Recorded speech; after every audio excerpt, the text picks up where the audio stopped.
na mpenzi mtazamaji wa TLC Mzundu TV. Bado tuko ndani ya viunga vya shule ya msingi Kabuku mjini, na hapa niko ndani ya ofisi ya mwalimu mkuu. Naomba ajitambulishe kwa majina yake, baada ya hapo tutaendelea na mazungumzo. Kwa majina naitwa msingi Kabuku. Ninachoweza kusema ni kwamba leo tulikuwa na mafunzo yanayohusiana na mfumo wa udhibiti bora ambayo yamefanyika katika maeneo haya ya Kabuku mjini. Tuseme kiufupi washiriki tumewezeshwa na kwa pamoja tumeelewa mfumo namna unavyoweza kufanya kazi katika kusimamia taaluma.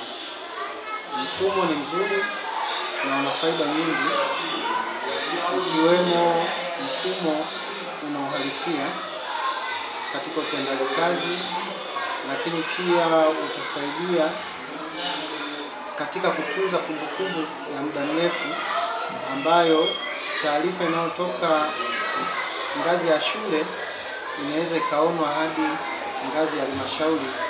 Kwa hiyo kila kiongozi kwa nafasi yake itamrahisishia kujua kwamba mahali fulani nini kimefanyika kuhusu usimamizi wa taaluma, na endapo pia kiongozi yote atataka kujiridhisha na kile kilichofanyika mahali, basi mfumo utakuwa kama kielelezo kwake kuona kwamba yale ambayo yameingizwa kwenye mfumo je, yana uhalisia katika eneo la kazi.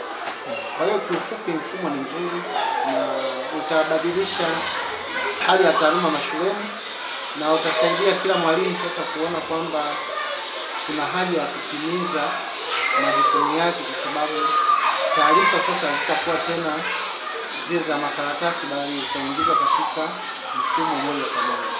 Kwa hiyo tumeyafurahia.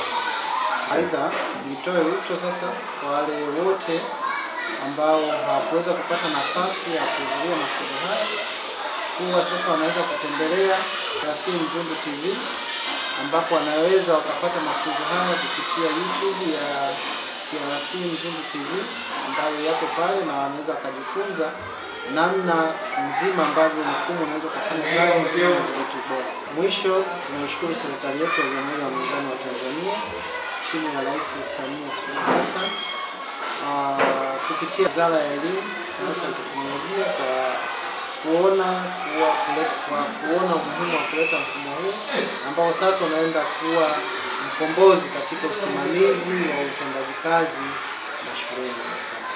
Nikiripoti kutoka viunga hivi vya shule ya msingi Kabuku mjini, mimi Nchisco wa TLC Mzundu TV.